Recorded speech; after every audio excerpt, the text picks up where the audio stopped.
നാട്ടിൻപുറത്തുകാരി പെൺകുട്ടിയുടെ ആകാശം തൊട്ട സ്വപ്ന കഥ കേട്ട്, മറിയം ജുമാനയുടെ സ്വപ്ന കഥ കേട്ട് പൈലറ്റ് ആകാൻ ഇന്ന് മിടുക്കന്മാരും മിടുക്കികളും എൻ്റെ അടുത്ത് വന്നുകൊണ്ടിരിക്കുകയാണ്.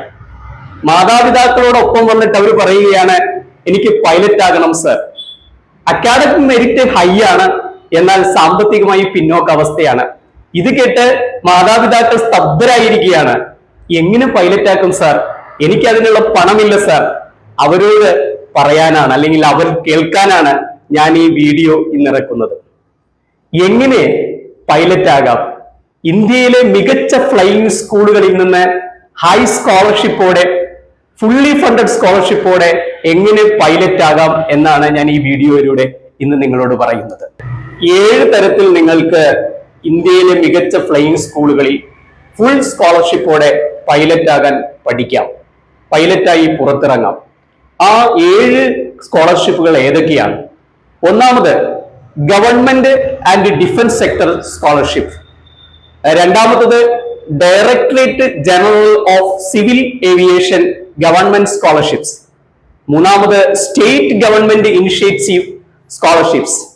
നാലാമത് ഏവിയേഷൻ അക്കാഡമികൾ നൽകുന്ന scholarship. Then private and NGO സ്കോളർഷിപ്പുകൾ. Then international scholarships. Then bank loans and financial എയ്ഡുകൾ.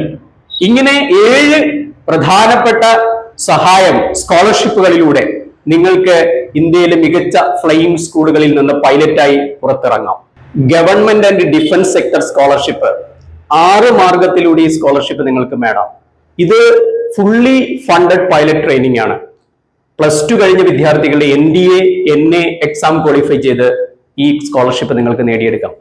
ഈ ഡിഗ്രി കഴിഞ്ഞ വിദ്യാർത്ഥികളൊക്കെ ആണെങ്കിൽ CDS examination, combined defence service examination കഴിഞ്ഞുള്ള ഇതിലൂടെ സ്കോളർഷിപ്പ് നേടിയെടുക്കാം. Then for AFCAT air force common admission ടെസ്റ്റിലൂടെ ഫ്ലൈയിങ് ബ്രാഞ്ച് എൻട്രിയിലൂടെ നിങ്ങൾക്ക് ഈ സ്കോളർഷിപ്പ് നേടാം. അതേപോലെ തന്നെ 10+2 BTech കേഡറ്റ് എൻട്രി സ്കീം, അതിലൂടെ covers full pilot training cost ആണ്. അതോടൊപ്പം തന്നെ മെറിറ്റ് കം മീൻ സ്കോളർഷിപ്പ്, അത് for cadet from economically weaker സെക്ഷനിൽ വരുന്ന വിദ്യാർത്ഥികൾക്കാണ്. അതോടൊപ്പം തന്നെ ആർമി ഏവിയേഷൻ കോർപ്സിന്റെ, അതായത് ഫോർ സെർവിംഗ് ഓഫീസേഴ്സ്. ഇങ്ങനെ 6 തരത്തില് നിങ്ങൾക്ക് ഗവൺമെന്റ് ഡിഫൻസ് സെക്ടർ സ്കോളർഷിപ്പ് നേടാൻ കഴിയും. Directorate general of civil aviation government initiative സ്കോളർഷിപ്പുകൾ എങ്ങനെ നേടാം? അത് ഒന്നാമത്, ഇന്ത്യയിലെ തന്നെ വളരെ പ്രമുഖമായിട്ടുള്ള ഫ്ലൈയിങ് അക്കാഡമിയായ ഇന്ദിരാഗാന്ധി രാഷ്ട്രീയ ഉഡാൻ അക്കാഡമിയുടെ മെറിറ്റ് ബേസ്ഡ് ഫീ കൺസെഷൻ നേടിയെടുക്കാൻ നിങ്ങൾക്ക് കഴിയും. രണ്ടാമത്, രാജീവ് ഗാന്ധി ഫൗണ്ടേഷൻ, അതായത് scholarship to girls by Rajiv Gandhi foundation amounting 75% of training fee. മൂന്നാമത്, രാജീവ് ഗാന്ധി ഏവിയേഷൻ അക്കാഡമി നൽകുന്ന subsidised training for SC/ST candidates. Then full scholarship by air India and Indian airlines.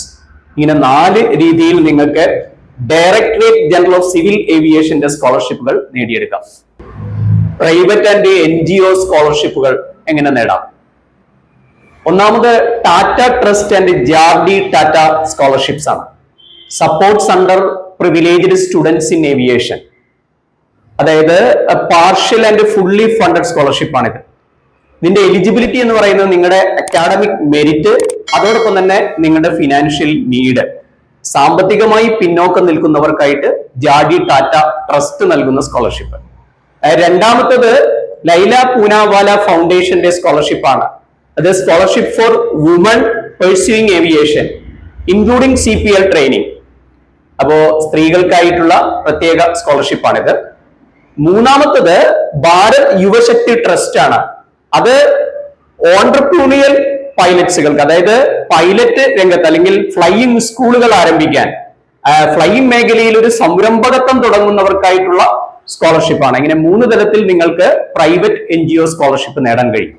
State government സ്കീംസിലൂടെയുള്ള സ്കോളർഷിപ്പുകൾ കേരള ഗവൺമെന്റും മഹാരാഷ്ട്ര ഗവൺമെന്റും ഡൽഹി ഗവൺമെന്റും നൽകുന്ന 3 പ്രധാനപ്പെട്ട സ്കോളർഷിപ്പുകളാണ്.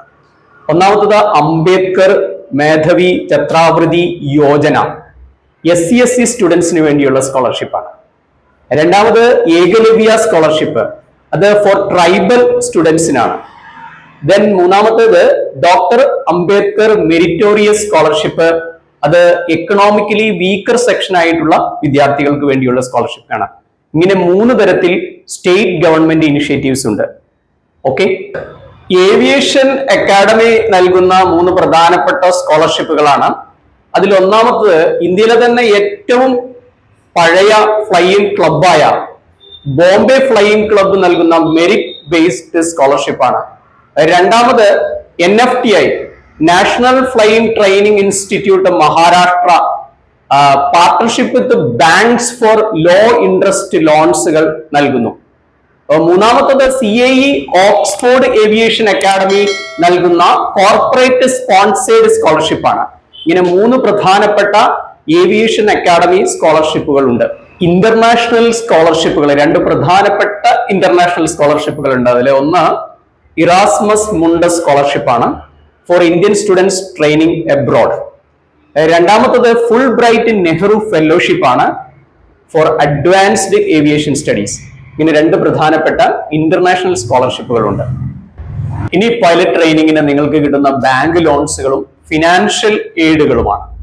വളരെ പ്രധാനപ്പെട്ട 3 ഫിനാൻഷ്യൽ എയ്ഡ് അല്ലെങ്കിൽ ബാങ്ക് ലോൺസിനെ കുറിച്ചാണ് ഞാൻ പറയുന്നത്. ഒന്ന് SBI ഏവിയേഷൻ ലോൺ ആണ്.